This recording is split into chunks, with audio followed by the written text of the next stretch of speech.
할렐루야. 하나님의 은혜와 사랑이 오늘 저와 여러분의 삶 속에 충만하기를 바랍니다. 오늘 하나님이 우리에게 주시는 말씀은 에베소서 2장 1절로 10절의 말씀입니다. 우리 함께 봉독합니다. 그는 허물과 죄로 죽었던 너희를 살리셨도다. 그때의 너희는 그 가운데에서 행하여 이 세상 풍조를 따랐고 공중의 권세 잡은 자를 따랐으니 곧 지금 불순종의 아들들 가운데 역사하는 영이라. 전에는 우리도 다 그 가운데서 우리 육체의 욕심을 따라 지내며 육체와 마음에 원하는 것을 하여 다른 이들과 같이 본질상 진노의 자녀이었더니 긍휼이 풍성하신 하나님이 우리를 사랑하신 그 큰 사랑을 인하여 허물로 죽은 우리를 그리스도와 함께 살리셨고 너희는 은혜로 구원을 받은 것이라. 또 함께 일으키사 그리스도 예수 안에서 함께 하늘에 앉히시니 이는 그리스도 예수 안에서 우리에게 자비하심으로써 그 은혜의 지극히 풍성함을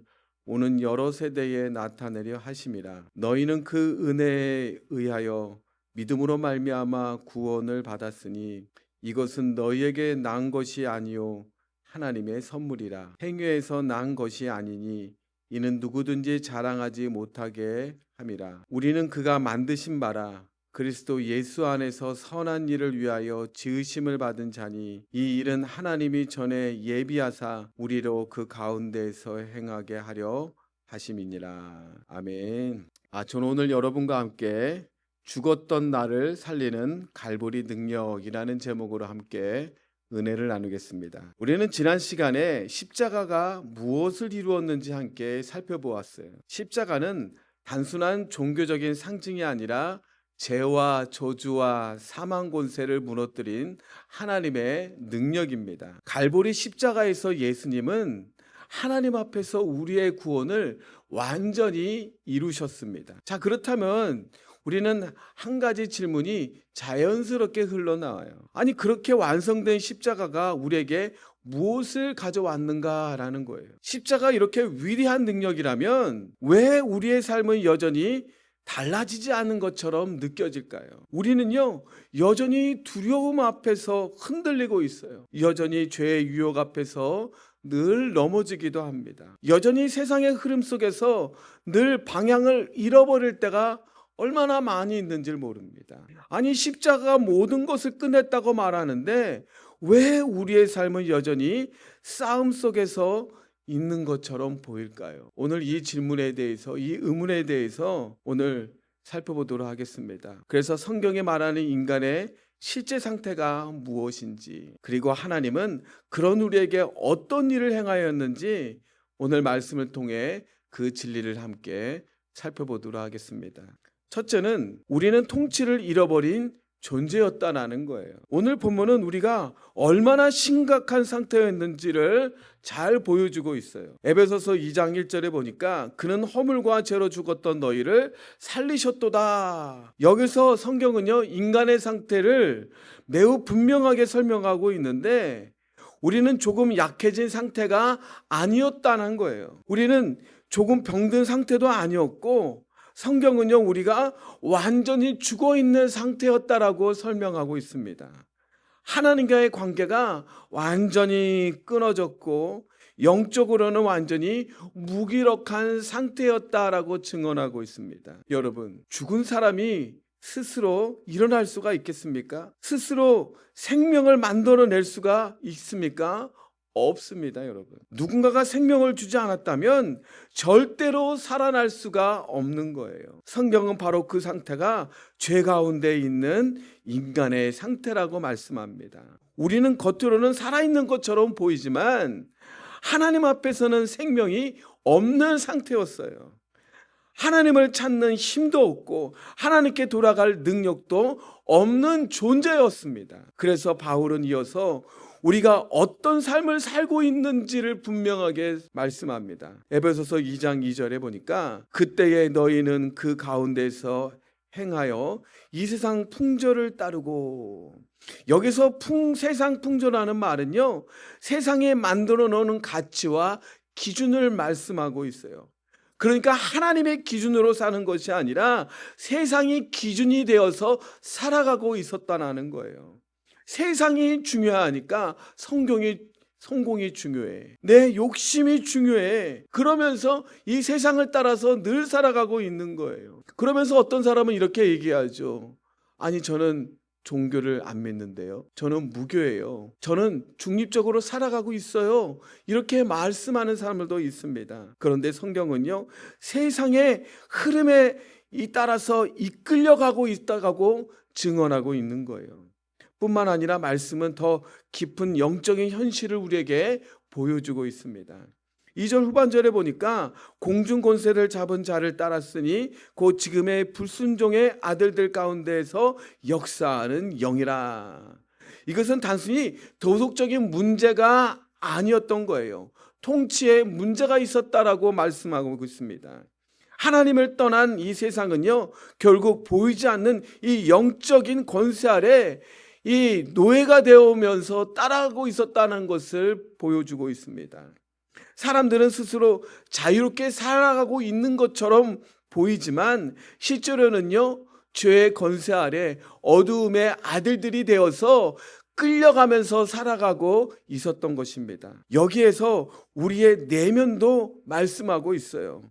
에베소서 2장 3절에 보니까 전에는 우리도 다 그 가운데서 우리 육체의 욕심을 따라 지내며 육체와 마음에 원하는 것을 하여 다른 이들과 같이 본질상 진노의 자녀였더니, 우리 삶의 방향이 하나님이 아니라 욕망이었던 거예요. 하나님을 기쁘시게 하는 삶이 아니라 내 욕심을 중심으로 해서 나만을 기쁘게 하며 살았다고 말씀하고 있는 거예요. 이것이 바로 우리가 예전에 있었던 자리였습니다. 우리는 괜찮은 사람이 조금 실수해서 잘못해서 못난 것이 아니라, 여러분, 우리는 하나님과의 단절된 채로 세상의 흐름을 따라 살아가고 있었던 것입니다. 보이지 않는 권세 아래에 있었죠. 욕망에 이끌려 가서 살아가고 있었던 것입니다. 다시 말하면요, 우리는 괜찮은 사람이 아니었어요. 통치를 잃어버린 존재였던 것입니다. 자, 그렇다면 두 번째로 한 가지 더 질문이 남아요. 우리가 통치를 잃어버린 존재라면 누가 그 통치를 다시 회복할 수가 있겠습니까? 그것은 인간의 노력으로는 불가능합니다. 왜냐하면 인간은 스스로 죄의 권세에서 벗어날 수 없기 때문이에요. 죄 아래 있는 사람이 스스로 죄에서 자신을 건져낼 수가 있겠습니까? 없습니다, 여러분. 죽은 존재가 스스로 생명을 만들어낼 수가 있겠습니까? 없습니다. 자, 그런데 바로 그 절망적인 상황 속에서 성경은 우리에게 놀라운 말씀을 허락해 주십니다. 에베소서 2장 4절에 보니까 긍휼이 풍성하신 하나님이 우리를 사랑하신 그 큰 사랑을 인하여, 인간의 상태를 설명하던 이야기가 여기서 완전히 방향을 바꾸게 됩니다. 개역 개정에는요, 그냥 긍휼이 풍성하신 하나님이라고 표현했지만 다른 이 성경에서는 이것을 어떻게 표현했냐면요, 그러나 하나님이라고 표현하고 있어요. 그러면서 방향을 완전히 다 바꾸게 됩니다. 인간이 아니라 하나님이 등장해요. 복음은요, 바로 여기서 시작이 되는 거예요. 우리가 하나님을 찾은 것이 아니라 하나님이 우리에게 찾아오셨던 거예요. 우리는 영원히 죽을 수밖에 없는 존재였지만 그 하나님이 우리에게 찾아오셔서 우리에게 손을 내밀어 주셨던 것입니다. 그래서 말씀은 이어서 이렇게 선언하고 있어요. 5절에 보니까 허물로 죽은 우리를 그리스도와 함께 살리셨고 너희는 은혜로 구원을 받은 것이라. 우리는 죽어있던 존재였어요. 그런데 하나님이 우리를 살리셨어요. 그것도 단순히 생명을 붙여주신 것이 아니라 그리스도와 함께 우리를 살리셨다고 성경은 말씀하고 있습니다. 우리는 단순히 생각하기를 예수님이 부활할 때에 예수님이 살아나셨구나, 그렇게 생각할 때가 참 많이 있습니다. 그런데 성경은요, 예수님이 부활을 할 때, 예수님이 살아나실 때에 여러분도 저도 함께 다시 살리셨다, 성경은 말씀하고 있습니다. 이것을 생각할 때 갈보리 십자가가 우리에게 얼마나 큰 능력이고 얼마나 큰 은혜였는지를 우리는 깨닫게 됩니다. 말씀 여기서 멈추지 않아요. 에베소서 2장 6절에 계속해서 말씀합니다. 또 함께 일으키사 그리스도 예수 안에서 함께 하늘에 앉으시니. 이것이 단순히 기분이 좋아졌다 이렇게 표현하지 않아요. 이것은 위치의 변화이며 통치의 변화가 있었다고 말씀하고 있어요. 이전에는요, 우리가 죄의 권세 아래 있었습니다. 사망의 통치 아래 있었습니다. 어두움의 종들이 되고 어두움의 아들들이 되어서 욕심에 늘 끌려가면서 나 자신만을 위해서 살아왔던 거예요. 그런데요, 그러나 하나님께서 우리를 그 자리에서 끌어내셨어요. 그리고 우리를 살리셨어요. 거기까지만 해도 얼마나 감사한지. 그런데 성경은 여기서 멈추지 않고 우리를 그리스도와 함께 하늘에 앉히셨다, 성경은 말씀하고 있습니다. 이 얼마나 큰 은혜입니다. 이제는요, 왕 같은 제사장이 되어서 여러분 세상을 다스리는 존재가 되었다 말씀하고 있습니다. 그래서 갈보리는요, 단순한 종교적인 사건이 아니라 바로 갈보리는 통치를 바꾸는 아주 위대하고 역사적인 사건인 것입니다.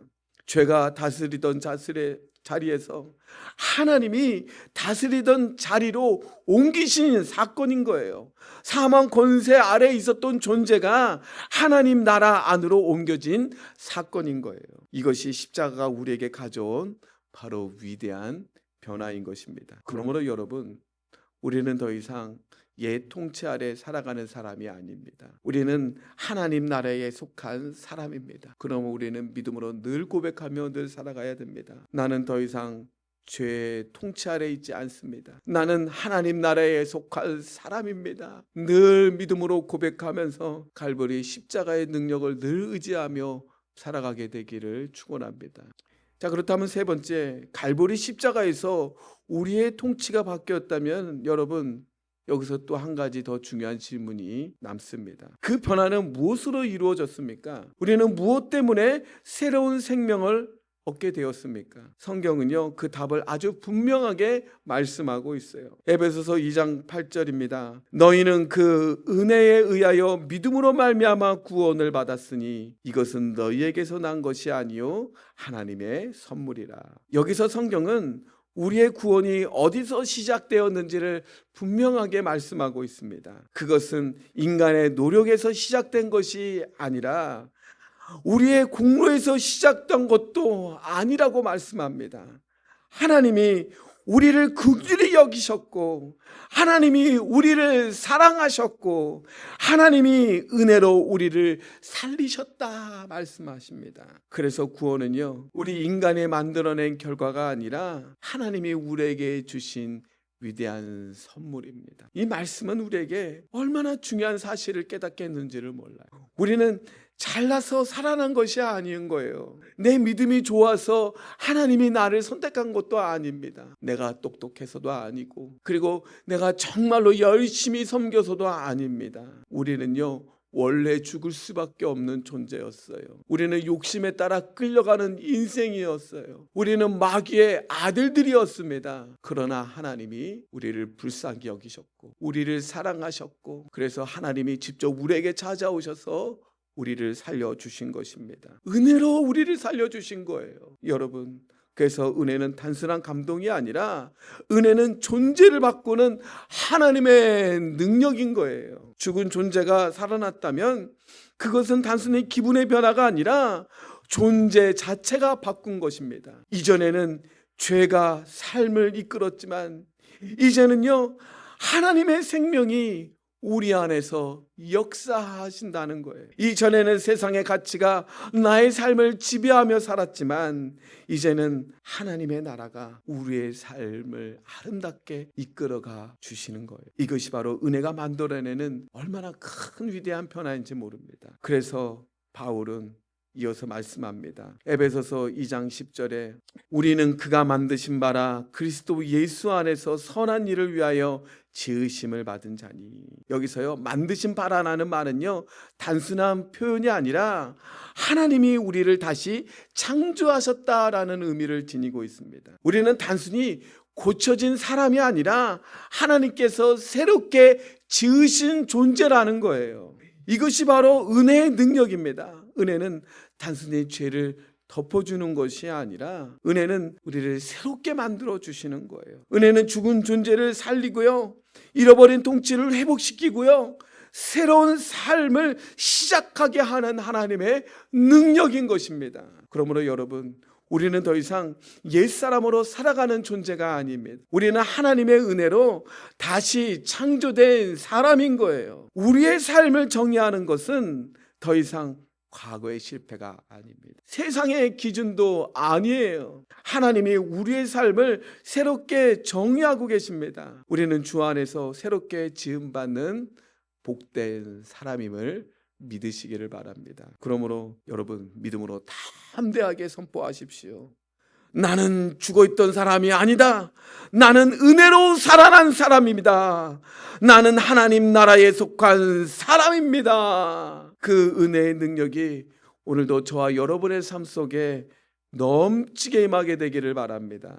말씀의 결론을 맺겠습니다. 오늘 우리는 에베소 2장의 말씀을 통해서 복음의 진리를 살펴보았습니다. 우리는 원래 허물과 죄로 인하여 하나님과 단절된 태로 영적으로는 완전히 죽어 있는 상태였습니다. 결국 우리는 세상의 흐름에 따라서 우리는 마귀의 노예가 되어서 내 욕심만을 채우면서 늘 살아왔습니다. 그러나 하나님이 우리를 그대로 두지 않으셨어요. 긍휼이 풍성하신 하나님이 우리를 사랑하셨고 십자가를 통해 죽어있던 우리를 살리셨습니다. 이것이 복음이고 이것이 얼마나 놀라운 은혜인지 모릅니다. 이제 우리는 더 이상 옛 통치 아래 살아가던 사람이 아니에요. 우리는 은혜로 사는 사람입니다. 하나님 나라에 속한 사람입니다. 그러면 여러분, 오늘 십자가의 은혜를 기억하며 믿음으로 사십시오. 은혜의 십자가의 능력을 붙들고 오직 믿음으로 걸어가게 되기를 주님의 이름으로 축원합니다. 오늘 다 같이 믿음으로 늘 고백하며 나가십시다. 갈보리 십자가가 오늘도 나를 살렸습니다. 나는 더 이상 옛사람의 통치 아래 있는 사람이 아닙니다. 나는 하나님 나라에 속한 사람입니다. 나는 믿음으로 삽니다. 오늘 이 고백이 저와 여러분의 고백이 되기를 바랍니다. 예수님의 십자가는요, 나를 살려낸 하나님의 능력이요 놀라운 은혜입니다. 오늘 이 은혜가 오늘 저와 여러분의 삶에 새롭게 하게 되기를 주님의 이름으로 축원합니다. 기도합니다. 좋으신 우리 아버지 하나님, 참 감사합니다. 사순절 기간을 통하여 십자가의 능력에 대해서 다시 묵상하게 하심을 감사합니다. 죄와 허물로 인해 영원히 죽어있던 우리를 오늘 그 십자가의 죽으심으로 우리를 다시 살려주심을 감사합니다. 은혜로 구원의 선물을 주시니 감사합니다. 이제는 하나님께서 우리를 하늘 보좌에 예수님과 함께 앉혀주시니 감사합니다. 하나님 아버지요, 그 은혜를 늘 기억하며 십자가를 붙들고 믿음으로 살아갈 수 있도록 주님 늘 축복하여 주시옵소서. 예수님의 이름으로 기도합니다. 아멘.